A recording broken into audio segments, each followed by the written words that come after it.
Spotlight on Hiroshima, Echoes of a Nuclear Dawn. At 8:15 a.m. on August 6, 1945, the world was irrevocably scarred by the atomic blast over Hiroshima. The mushroom cloud, the immediate annihilation, the estimated 80,000 lives extinguished in an instant. These images are seared into our collective memory.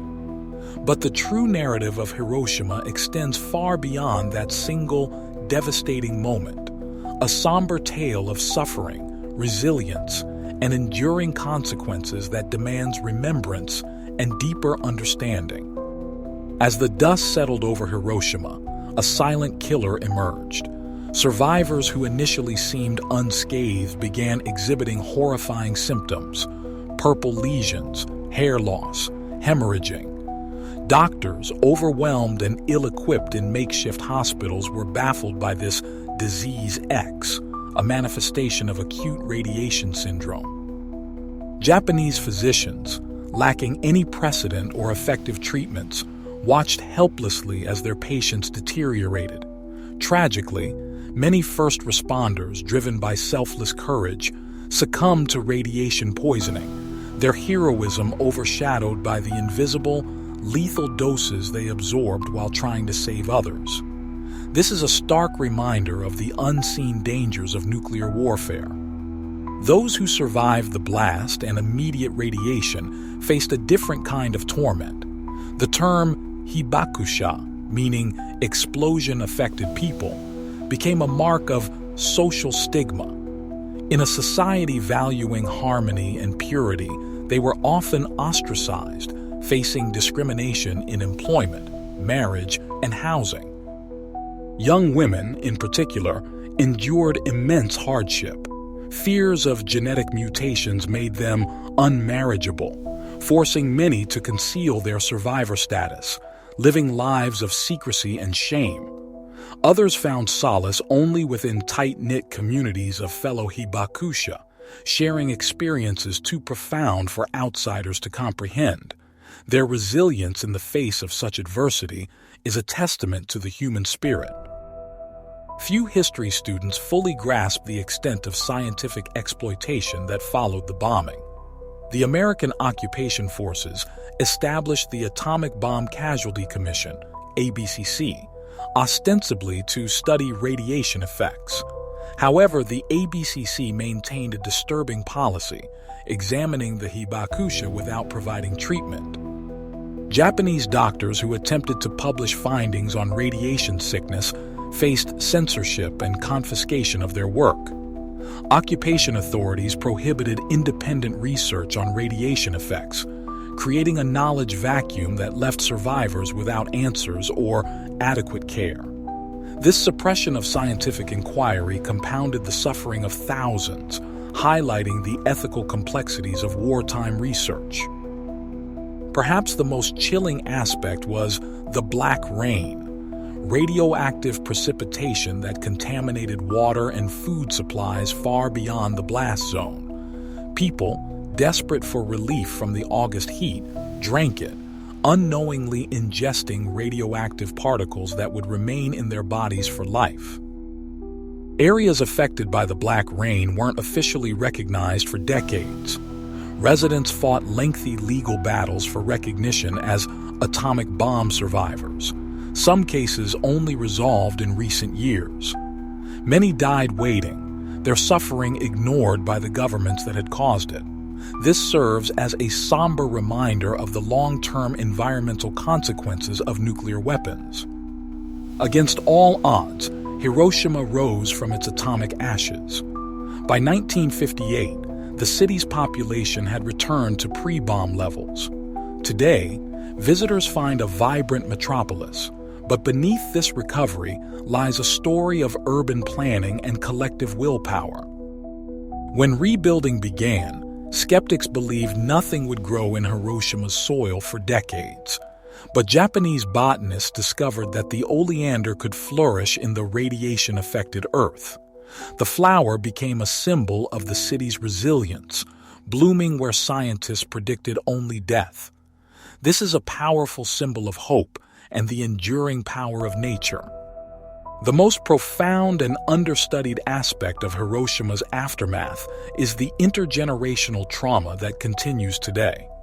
Children and grandchildren of survivors grew up in the shadow of the bomb, inheriting not just potential genetic effects, but psychological burdens.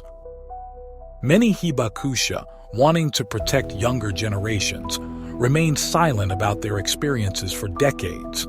When they finally began sharing their stories in the 1980s and 1990s, they revealed not just historical testimonies, but psychological wounds that had shaped Japanese society. This highlights the importance of understanding the long-term psychological impact of nuclear warfare. The atomic bombing of Hiroshima is not just a historical event frozen in 1945. It's an ongoing story, a multi-generational saga of human endurance, scientific discovery, political manipulation, and moral reckoning.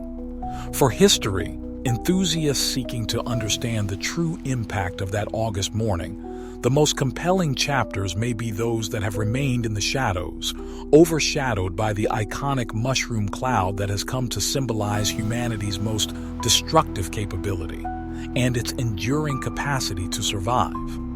The remembrance of Hiroshima serves as a crucial reminder of the need for peace and the dangers of nuclear proliferation. The narrative of Hiroshima continues to unfold, shaped by ongoing research, survivor testimonies, and the collective memory of the Japanese people. Museums and memorials stand as solemn reminders of the devastation, while educational programs strive to impart the lessons of Hiroshima to future generations. This commitment to remembrance ensures that the horrors of nuclear war are never forgotten. The story of Hiroshima transcends national boundaries, serving as a global warning against the use of nuclear weapons. International organizations and peace activists work tirelessly to promote disarmament and prevent future tragedies. The resilience of Hiroshima inspires hope for a world free from nuclear threat. The documentation of Hiroshima's aftermath is an ethical imperative, ensuring that the experiences of the hibakusha are preserved for posterity. Oral histories, photographs, and archival materials provide invaluable insights into the human cost of nuclear war. This documentation serves as a powerful tool for education and advocacy. Research into the long-term effects of radiation exposure continues to this day, seeking to understand the health challenges faced by survivors and their descendants. Scientific studies provide crucial data for developing effective treatments and mitigating the risks of future nuclear incidents. This ongoing research underscores the importance of learning from the past. The story of Hiroshima demands awareness and action. By educating ourselves about the history and consequences of nuclear war, we can work towards a more peaceful and just world.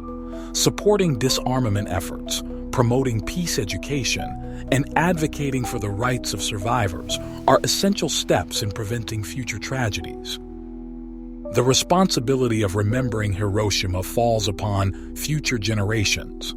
By engaging with the history, listening to the stories of survivors, and learning from the past, young people can become advocates for peace and disarmament. The legacy of Hiroshima must inspire a commitment to building a world free from nuclear weapons.